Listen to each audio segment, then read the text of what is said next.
சென்னை கிண்டி கலைஞர் நூற்றாண்டு மருத்துவமனையின் புற்றுநோய் மருத்துவத்துறை தலைவரும் மருத்துவருமான பாலாஜியை கத்தியால் குத்திய நபர் கைது செய்யப்பட்டுள்ளார்.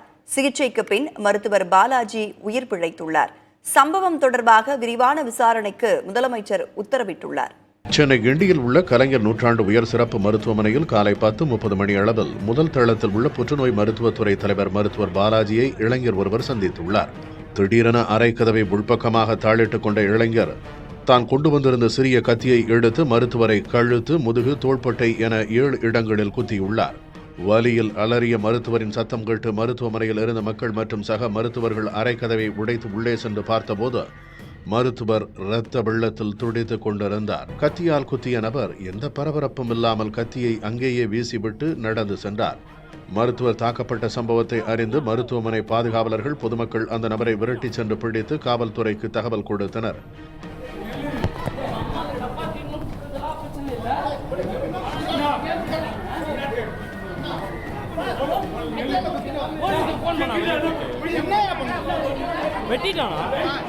மருத்துவரை கத்தியால் குத்திய நபரை மக்களிடமிருந்து மீட்டு விசாரணை மேற்கொண்டதில் அந்த நபர் பெருங்களத்தூரைச் சேர்ந்த விக்னேஷ் என்பதும் அவரது தாய் பிரேமாவுக்கு மருத்துவர் பாலாஜி புற்றுநோய் சிகிச்சை அளித்ததும் தெரியவந்தது.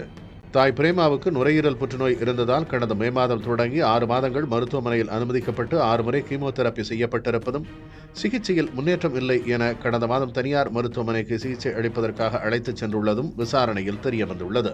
தனியார் மருத்துவமனையிலிருந்து மீண்டும் கலைஞர் நூற்றாண்டு உயர் சிறப்பு மருத்துவமனைக்கு சிகிச்சைக்காக பரிந்துரைத்துள்ளனர்.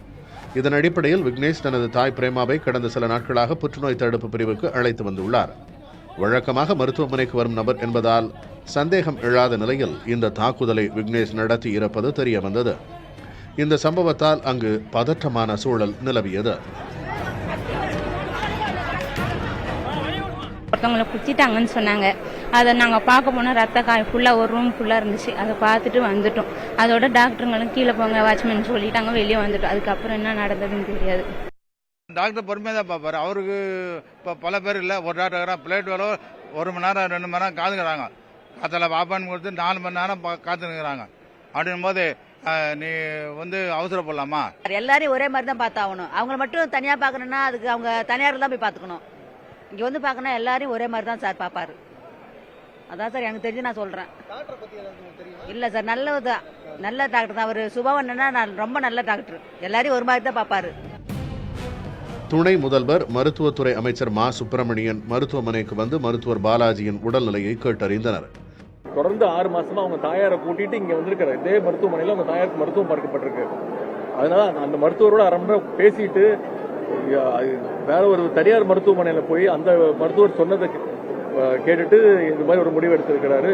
இது ஒரு கோவத்தின் காரணமாகவும் ஆத்திரத்தின் காரணமாக எடுத்திருக்காரு. ஆனால் கண்டிப்பாக சட்டப்படி நடவடிக்கை எடுக்கப்படும். இனிமேல் இது மாதிரி நடக்காம. செய்தியாளர் சந்திப்பு முடிந்து வெளியேறுகையில் மருத்துவர்கள் அவரை சூழ்ந்து கொண்டு கோஷமிட்டதால் பரபரப்பு ஏற்பட்டது. பின்னர் காவல்துறையினர் பேச்சுவார்த்தையில் ஈடுபட்டு அனைவரையும் கலையச் செய்தனர். மருத்துவர் மீது நடத்தப்பட்ட தாக்குதலை அடுத்து கிண்டி பன்னோக்கு மருத்துவமனை மருத்துவர்கள் போராட்டத்தில் ஈடுபட்டனர். இந்நிலையில் மருத்துவர் மீதான தாக்குதலுக்கு அதிர்ச்சி தெரிவித்துள்ள முதலமைச்சர் மு க ஸ்டாலின் சம்பவம் குறித்து விரிவான விசாரணை நடத்த உத்தரவிட்டுள்ளதாக கூறியுள்ளார். அரசு மருத்துவமனைகளை நாடி வரும் நோயாளிகளுக்கு நேரம் காலம் பார்க்காமல் உரிய சிகிச்சை அளிப்பதில் அரசு மருத்துவர்களின் தன்னலமற்ற பணி அளப்பரியது என்றும் இப்பணியின் போது அவர்களின் பாதுகாப்பை உறுதி செய்வது அனைவரின் கடமை என்றும் கூறியுள்ள முதலமைச்சர் இதுபோன்ற சம்பவங்கள் எதிர்காலத்தில் நிகழாமல் தடுக்க அனைத்து நடவடிக்கைகளையும் அரசு மேற்கொள்ளும் என்றும் கூறியுள்ளார். தாய்க்கு அரசு மருத்துவமனையில் முறையான சிகிச்சை அளிக்கப்படவில்லை என்ற கோபத்தில் மருத்துவர் பாலாஜியை கத்தியால் குத்தியதாக கைதானவர் வாக்குமூலம் அளித்துள்ளார். அவரை 15 நாட்கள் நீதிமன்ற காவலில் அடைக்க சைதாப்பேட்டை நீதிமன்றம் உத்தரவிட்டுள்ளது.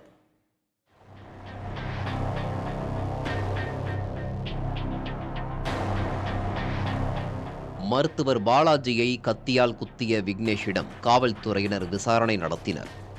அப்போது தனது தாயாருக்கு கடந்த மே மாதம் முதல் கடந்த மாதம் வரை மருத்துவர் பாலாஜியிடம் சிகிச்சைக்காக சென்றதாக விக்னேஷ் கூறியுள்ளார்.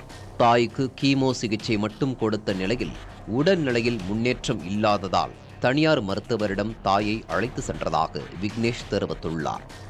அதன் பிறகு தாயின் உடல்நிலையில் முன்னேற்றம் ஏற்பட்டதாகவும் அரசு மருத்துவமனையில் முறையான சிகிச்சை அளிக்கப்படவில்லை என்றும் குற்றம் சாட்டிய விக்னேஷ், தனியார் மருத்துவமனையில் ஒவ்வொரு முறை சிகிச்சைக்கு சென்றபோது 20,000 ரூபாய் செலவானதாகவும் அதனை மருத்துவர் பாலாஜி தர வேண்டும் என்றும் கேட்டதாக தெரிவித்துள்ளார்.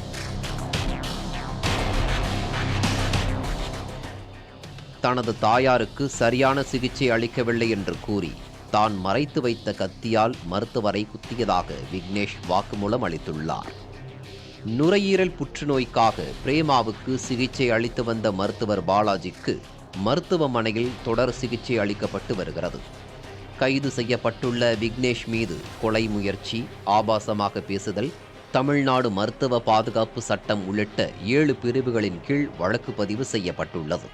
சைதாப்பேட்டை நீதிமன்றத்தில் அவர் ஆஜர்படுத்தப்பட்ட நிலையில் 15 நாட்கள் நீதிமன்ற காவலில் அடைக்க மாஜிஸ்திரேட் உத்தரவிட்டார். சென்னை கிண்டி அரசு மருத்துவமனையில் தாக்குதலுக்கு உள்ளான மருத்துவர் பாலாஜி ஜெகநாதன் தற்போது நலமுடன் உள்ளதாக அவரது குடும்பத்தினர் தெரிவித்துள்ளனர். நல்லா இருக்காருங்களா? நல்லா இருக்குமா? அம்மா நல்லா இருக்காருங்களா? அது மட்டும் சொல்லுங்க. நல்லா இருக்காங்க. நல்லா பேசுனாங்க. நாங்க அதாங்க வீட்டுக்கு எடுத்துங்க. பாட்டிமா நல்லா இருக்காங்கம்மா. நல்லா இருக்காங்களா? ஓகே. உங்ககிட்ட பேசுறாரா? எல்லார்கிட்டயும் பேசுறாங்க. நல்லா இருக்காங்க. மருத்துவர் பாலாஜி நோயாளிகளிடம் கராராக பேசும் தன்மை கொண்டவர் என்று காவல்துறையால் கைது செய்யப்பட்ட விக்னேஷின் தாயார் பிரேமா தெரிவித்துள்ளார். புதிய தலைமுறைக்கு அவரது குடும்பத்தினர் விக்னேஷ் யாருக்கும் தீங்கு விளைவிக்கக்கூடிய நபர் அல்ல என்று கூறியுள்ளார். ஸ்கேனுக்கு போயிட்டு வரங்காட்டி இப்படி பண்ணுவான்னு எதிர்பார்க்கவே இல்லை.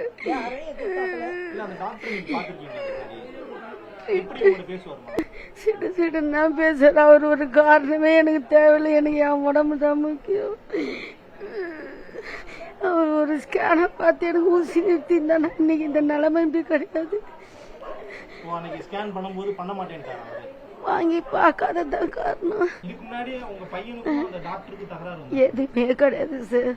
அவருக்கு டென்ஷனா பேசினா கூட என் பையனை கையை பிடிச்சா நமக்கு அவரோட டியூட்டி, இது நம்மளோட டியூட்டி, வாடா போலாம் இட்டுன்னு போயிடுவேன். இருக்கவே போக மாட்டான். தலையை குஞ்ச தலையை நிமிராம நடப்பான். என் சின்ன பையன் இன்னும் சுத்தம், யாருக்கிட்டையும் பேச மாட்டான். முக்கால்வாசி அவன் போய் அந்த டாக்டர் பாலாஜி சார் டாக்டர் கூட பார்த்தது எல்லாமே எங்கள் அண்ணன் தான் போய் பார்த்தது தவிர வச்சு அவன் கூட போய் அவன் பார்க்கல. யார்ட்டையும் அவன் போனது கிடையாது. இந்த மாதிரி பண்ணுவாங்கன்னு தெரியும். அவன் பண்ணது தப்பு தான், நாங்கள் தப்புன்னு சொல்ல. அவன் பண்ணது ஃபுல்லாக தப்பு தான். கைது பண்ணதுக்கோசம் கரெக்டாக தான் கைது பண்ணாங்க, தப்பு கிடையாது. அவன் பண்ணதுக்கோசம் கைது பண்ணாங்க. சரி, வீட்டுக்கு வந்தாங்களா? கரெக்டான வீட்டுக்கு வந்து ப்ரூஃப் எடுத்துக்கணும். எங்களை யாருமே எதுவுமே கேட்கல. இப்போ எங்கள் அம்மாவுக்கு இப்போ நைட்டு இப்போ எங்கள் அம்மாவுக்கு உடம்பு முடியல. இப்போ எங்கள் அம்மாவுக்கு தேவையான ப்ரூஃப் எல்லா ப்ரூஃப் எடுத்துன்னு போயிட்டாங்க. கேஸ் ஷீட் முதற்கொண்டு சவிதா பாஸ்ல கிண்டி ஹாஸ்பிட்டலில் வந்து எல்லா கேஸ் ஷீட்டும் எல்லாத்தையும் எடுத்துன்னு போயிட்டாங்க. இப்போ இருக்க எந்த கேஸ் ஷீட்டும் இப்போ எங்ககிட்ட இல்லை. மொத்தத்தையும் எடுத்துன்னு போயிட்டாங்க. வெறும் ஜெராக்ஸ் எடுத்துன்னு வரணும்னு சொல்லி எடுத்துன்னு போனாங்க. மொத்த ரிசல்ட்டையும் வந்து போலீஸ்காரங்க எடுத்துன்னு போயிட்டாங்க. பேசிக்கினே இருந்து நாங்கள் வந்து ஒன்றும் பண்ண மாட்டோமா, இந்த ரிசல்ட்டெல்லாம் நாங்கள் எடுத்துன்னு போய் பார்க்க தான் செய்வோம்னு சொல்லிட்டு இந்த வீட்டோட கடைசி பையன் கமலேஷ் அவன் 2:30 மணிக்கு இங்கேருந்து போனான். இன்னமும் என்ன தகவல் ஏதுன்னு எங்களுக்கு தெரியல. எங்களோடதை கொடுத்தா தானே அவங்களுக்கு என்ன நிலவரம்னு நாங்கள் பார்க்க முடியும். ஒரு வாரம் அவங்க அம்மா கூட இருந்து அவன் எல்லாமே லெட்டினில் இருந்து பாத்ரூம்லேருந்து அவன் அள்ளி போடவே அவன் மனசு என்ன பாதிச்சிருக்குன்னு எங்களுக்கு தெரியாதுங்க. அதனால் அது அவனை கேட்டால் தான் தெரியும் அவனோட மனநிலை எப்படி இருக்குது. என் தாய் இப்படி இருக்கானா அந்த டாக்டர் தானே காரணம்னு அவனோட ஒப்பீனியன் வைக்கிறான். இது வந்து ஒன்று அவனை கேட்கணும், இல்லை அந்த டாக்டரை கேட்கணும். சென்னையில் அரசு மருத்துவர் மீது நடந்த கத்திக்குத்து தாக்குதலை கண்டித்து தமிழகத்தின் பல்வேறு பகுதியில் பணியை புறக்கணித்து அரசு மருத்துவர்கள் ஆர்ப்பாட்டத்தில் ஈடுபட்டனர். அதன்படி செங்கல்பட்டு, சேலம், புதுக்கோட்டை, திண்டுக்கல் உள்ளிட்ட தமிழகத்தில் உள்ள அரசு மருத்துவக் கல்லூரி மருத்துவமனைகளில் கண்டன ஆர்ப்பாட்டம் நடைபெற்றது. மேலும் வியாழக்கிழமை முதல் மருத்துவமனை வளாகத்தில் போராட்டம் நடைபெறும் என அறிவித்துள்ளனர். அதேபோல் உயிர்காக்கும் மருத்துவர்களுக்கே பாதுகாப்பில்லாத சூழல் மிகுந்த அதிர்ச்சியும் வேதனையும் அளிப்பதாக தமிழ்நாடு அரசு ஊழியர்கள் சங்கம் அறிக்கை ஒன்றை வெளியிட்டுள்ளது. மேலும் இதுபோன்ற சம்பவங்கள் முளையிலேயே கிள்ளி எறியப்பட வேண்டும் எனவும் தமிழக அரசு பாதிக்கப்பட்டுள்ள மருத்துவரின் உயிர்காக்க துரித நடவடிக்கைகளை மேற்கொள்ளவும் அதில் கூறப்பட்டுள்ளது.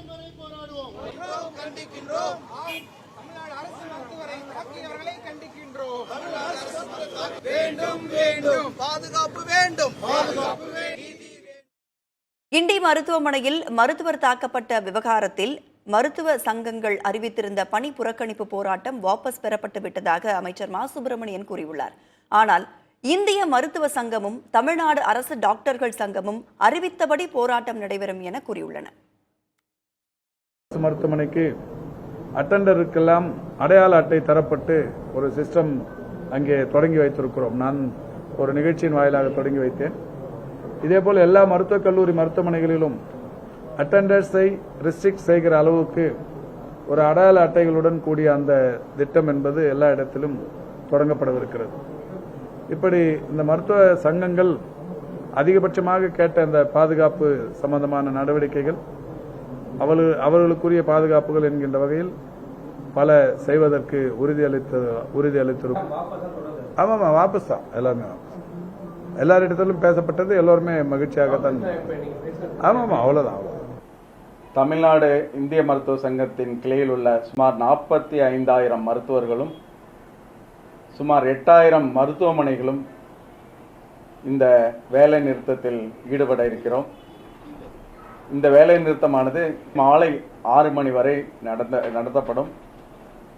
வெளிநோயாளிகள் மற்றும் அவசரமில்லாத சிகிச்சைகள் நிறுத்தப்படும்.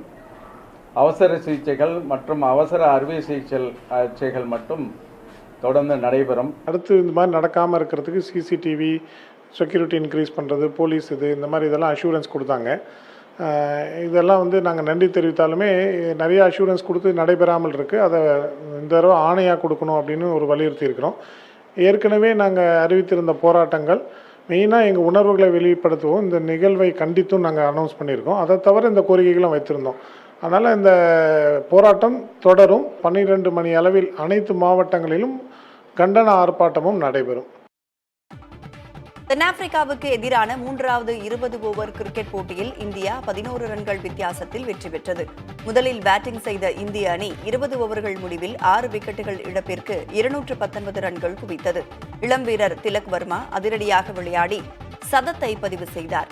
அவர் 56 பந்துகளில் 7 சிக்சர்கள் 8 பவுண்டரிகளை அடித்து 107 ரன்கள் சேர்த்தார். பின்னர் விளையாடிய தென்னாப்பிரிக்கா வெற்றிக்காக கடைசி வரை போராடி 7 விக்கெட்டுகளுடன் 208 ரன்களில் விழுந்தது. இதன் மூலம் 4-20 ஓவர் போட்டி கொண்ட தொடரில் இந்தியா 2-1 என்று முன்னிலை பெற்றுள்ளது.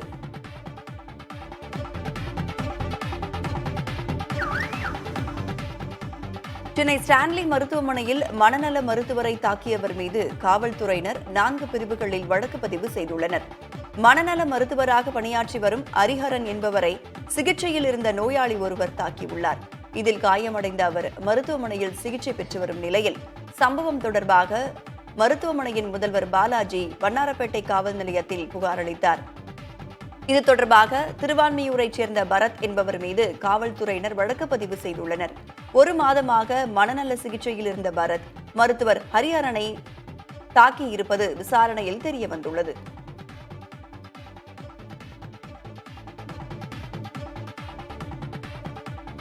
திருவாரூர் மாவட்டம் முத்துப்பேட்டை தாலுகா ஜாம்புவானோடையில் உள்ள பழமையான தர்காவில் அந்திகூடு ஊர்வலம் விமர்சையாக நடைபெற்றது.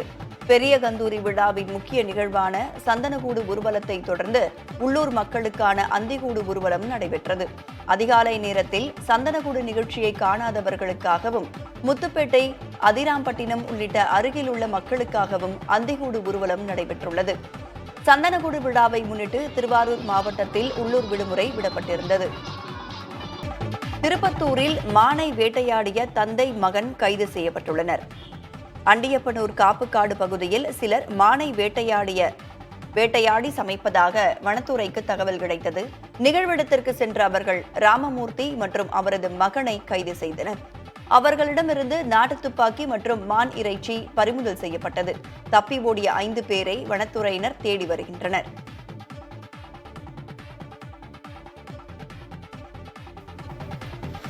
தூத்துக்குடி அருகே தருவைகுளத்தில் மீன்வலை பின்னும் கட்டடத்திற்குள் கடல் நீர் புகுந்துள்ளது. 12 லட்சம் ரூபாய் மதிப்பீட்டில் கட்டப்பட்ட இந்த கட்டடம் தற்போது பாழாய் போயிருப்பதால் மீனவர்கள் வேதனை தெரிவிக்கின்றனர். கடல் சீற்றத்தால் இந்த நிலை ஏற்பட்டிருப்பதாகவும் தூண்டில் வளைவு அமைக்க அதிகாரிகள் உரிய நடவடிக்கை எடுக்க வேண்டும் என்றும் அவர்கள் வலியுறுத்தியுள்ளனர்.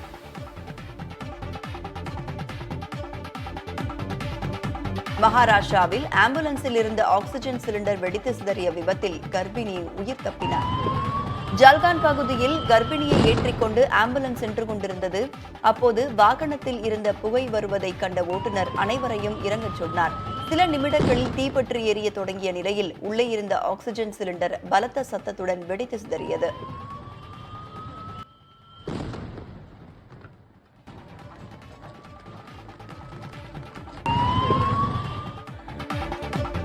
நிதி ஒதுக்கீட்டில் எந்த மாநிலத்திற்கும் பாகுபாடு காட்டப்படவில்லை என்று மத்திய நிதியமைச்சர் நிர்மலா சீதாராமன் விளக்கம் கூறியுள்ளார். கர்நாடக மாநிலம் மங்களூருவில் நடைபெற்ற நிகழ்வில் பேசிய அவர், பட்ஜெட்டில் ஒரு மாநிலத்தின் பெயர் குறிப்பிடப்படவில்லை என்றால் மற்ற மாநிலங்களுக்கு அதிக நிதி ஒதுக்கப்பட்டதாக அர்த்தம் இல்லை என்று கூறியுள்ளார். நிதி ஒதுக்கீட்டில் மத்திய அரசு மாற்றாந்தாய் மனப்பான்மையுடன் நடந்துவதாக கூறி சில மாநிலங்கள் குழப்பம் விளைவிக்க முயற்சிப்பதாகவும் நிர்மலா சீதாராமன் சாடினார். மத்திய பட்ஜெட்டில் போதிய நிதி ஒதுக்கப்படவில்லை என தமிழ்நாடு, கர்நாடகா உள்ளிட்ட மாநிலங்கள் குற்றஞ்சாட்டியிருந்தது குறிப்பிடத்தக்கது.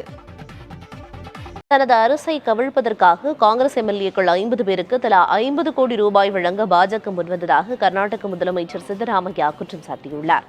மைசூரில் பல்வேறு அரசு திட்டங்களை தொடங்கி வைத்த பின்னர் பேசிய அவர், ஊழல் செய்த பணத்தை வைத்து எம்எல்ஏக்களை விலைக்கு வாங்க பாஜக முயற்சித்ததாக சாடினார். பணத்தை வாங்கிக் கொண்டு விலை போக காங்கிரஸ் எம்எல்ஏக்கள் யாரும் ஒப்புக்கொள்ளாத காரணத்தால் தான் தன் மீது பாஜக பொய் வழக்குகளை ஏவியிருப்பதாகவும் சித்தராமையா தெரிவித்தார்.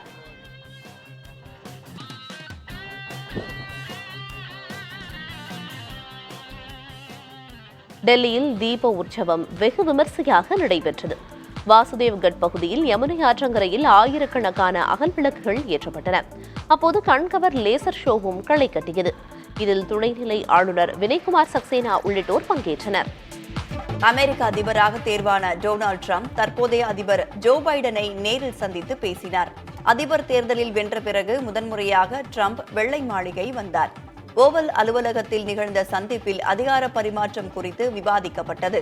அமைதியான முறையில் எந்த இடர்பாடுகளும் இன்றி அதிகார பரிமாற்றம் செய்யப்படும் என டிரம்பிடம் பைடன் உறுதியளித்தார். அண்மையில் நடந்து முடிந்த அதிபர் தேர்தலில் கமலா ஹாரிஸை வீழ்த்திய டிரம்ப் வரும் ஜனவரி மாதம் அதிபராக பொறுப்பேற்க உள்ளார்.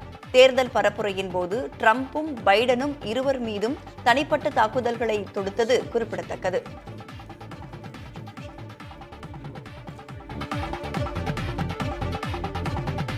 இருநூறு ஆண்டுகள் பாரம்பரியமிக்க இங்கிலாந்தைச் சேர்ந்த ஆங்கில செய்தி நிறுவனமான தி கார்டியன் எக்ஸ் தளத்திலிருந்து விலகியுள்ளது. இது தொடர்பாக விளக்கமளித்துள்ள அந்நிறுவனம், எக்ஸ் தளத்தில் நச்சுத்தன்மை அதிகமாகிவிட்டதாக குற்றம் சாட்டியுள்ளது. அமெரிக்க அதிபராக டிரம்ப் தேர்வானதற்கு எக்ஸ் நிறுவனத்தின் தலைவர் எலான் மஸ்க் முக்கிய பங்காற்றியதாக சுட்டிக்காட்டியுள்ளது கார்டியன். நச்சுத்தன்மை வாய்ந்த பதிவுகளை இவரே முன்னின்று பரப்பியதாக பகிரங்கமாக சாடியுள்ளது. இதனிடையே தி கார்டியன் விலகியது குறித்து எலான் மஸ்க் வெளியிட்ட பதிவில் அவர்கள் அழிவில் உள்ள செய்தி நிறுவனம் என மறைமுகமாக விமர்சனம் செய்துள்ளார்.